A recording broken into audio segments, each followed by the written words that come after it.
which cozy games are actually worth full price, and which ones totally aren't. This is my ultimate cozy tier list.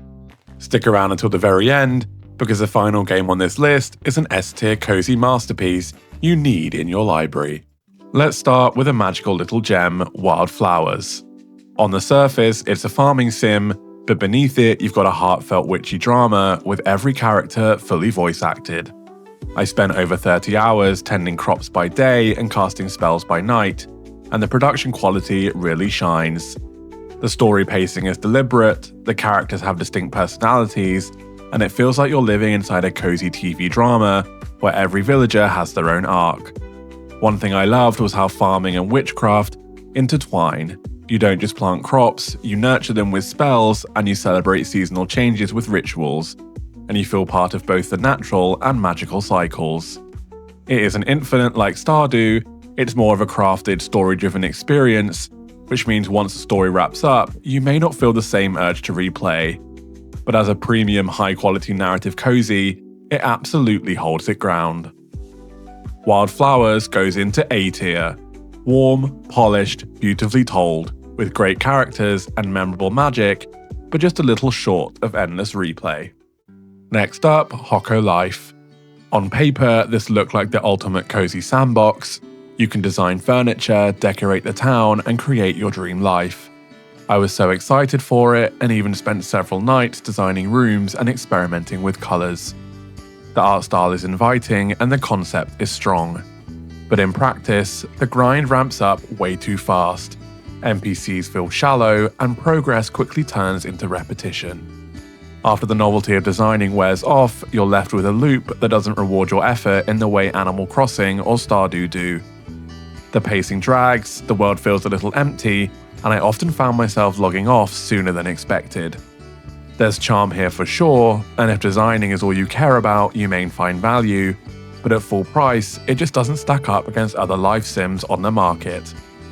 Sorry Hokko Life, you're going into C tier. Charming ideas, but too grindy and thin to be worth full price. A discount makes it easier to recommend, but not at launch price.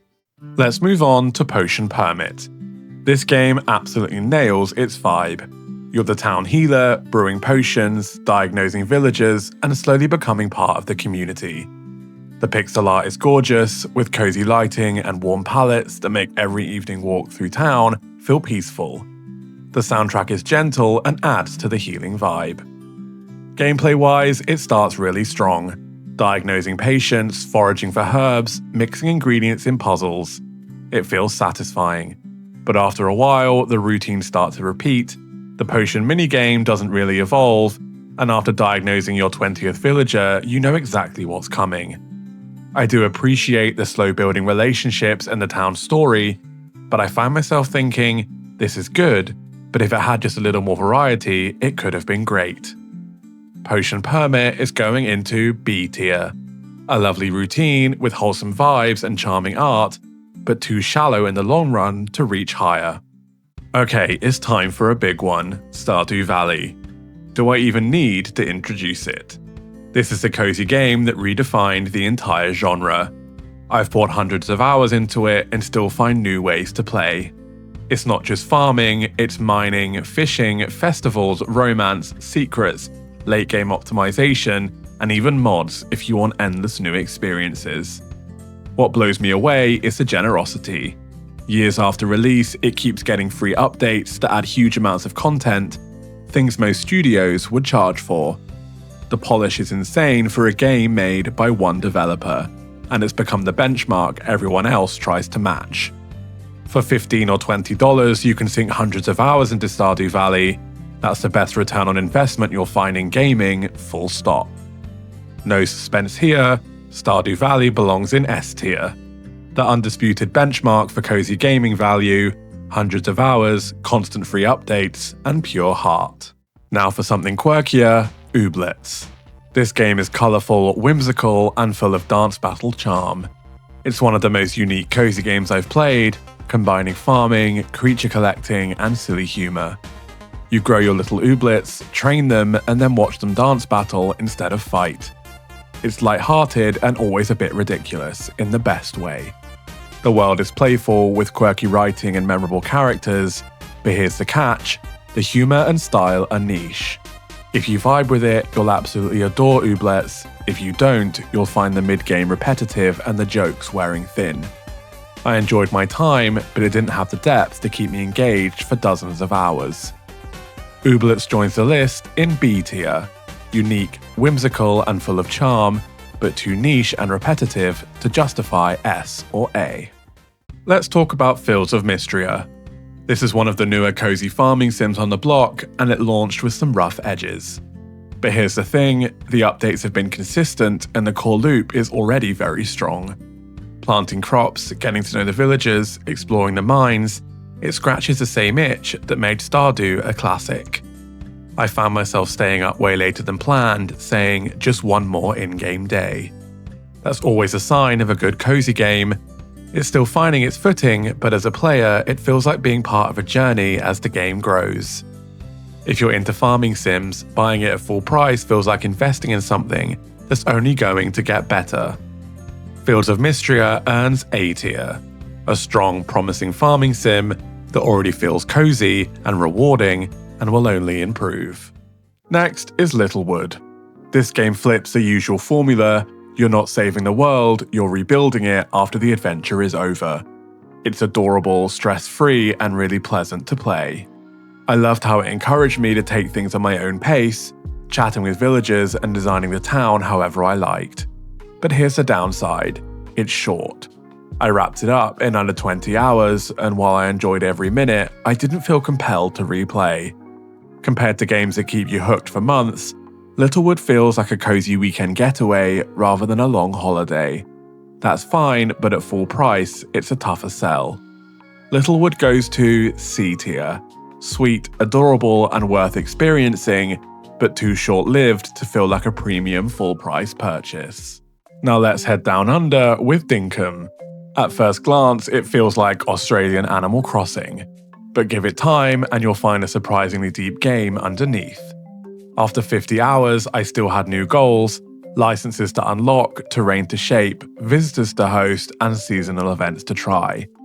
The dev has been active with updates, and the community is vibrant and creative. Yes, there are grind spikes, and sometimes the cozy flow is interrupted by resource bottlenecks, but overall I was blown away by how much content and variety you get for the price. If you want a farming sim that keeps evolving, Dinkum delivers. Dinkum lands in A tier. Deep, evolving, and lively. Absolutely worth full price, though a few grind spikes hold it back from S. Next is Roots of Pacha, which takes the Stardew formula and sets it in the Stone Age. It's all about community, cooperation, and slowly discovering farming and technology. I love the concept, it feels fresh compared to the usual cozy setting, and the cooperative play adds a fun dynamic if you're with friends. That said, it's still light on content compared to some of the bigger names. The systems are there, but the breadth isn't quite wide enough to justify full price for everyone. It's promising, and if the Stone Age theme excites you, you'll get value, but if you're just after depth, you might feel it's not quite enough yet. Roots of Pacha goes into B tier, a refreshing twist and a charming community focus, but light content keeps it out of A. Now for one of the most emotional cozy games ever made, Spiritfarer. It's a game about life, death, and everything in between. You manage a boat, cook meals, upgrade your ship, and help spirits move on. Heavy themes, yes, but delivered with such kindness and warmth that it never feels grim. Instead, it feels like a hug, even when it makes you cry. What makes it special is the balance. Cozy management loops that are genuinely fun, paired with a narrative that hits you right in the heart. It's not infinite, you'll play it once and carry the story with you forever, but for $30, the experience is worth every penny. Spiritfarer is firmly in A tier. Emotional, heartfelt, and unforgettable, a cozy masterpiece worth full price, even if it's a one-time journey. And finally, we close with Coral Island.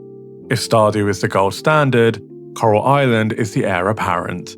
It's lush, it's ambitious, and it's constantly evolving. Farming, romance, diving, conservation systems, There's so much variety, and every update makes the world feel richer. The visuals are beautiful, the cast is diverse, and the community is thriving. For about $30, Coral Island already feels generous.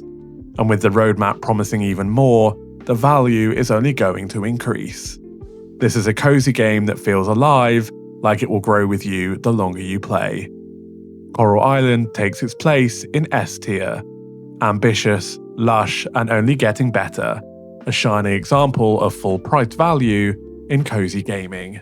And that's my full cozy tier list revealed game by game. My 3 absolute must-buys at full price are Stardew Valley, Coral Island, and Spiritfarer. If you only grab a few cozy games this year, make it those 3.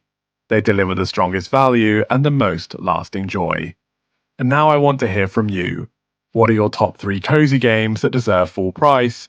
Should Fields of Mistria already be S tier? And does Dinkum deserve the bump? If you want more videos like this, I have 2 videos you'll enjoy, linked on screen now. Don't forget to like, subscribe, and as always, stay cozy.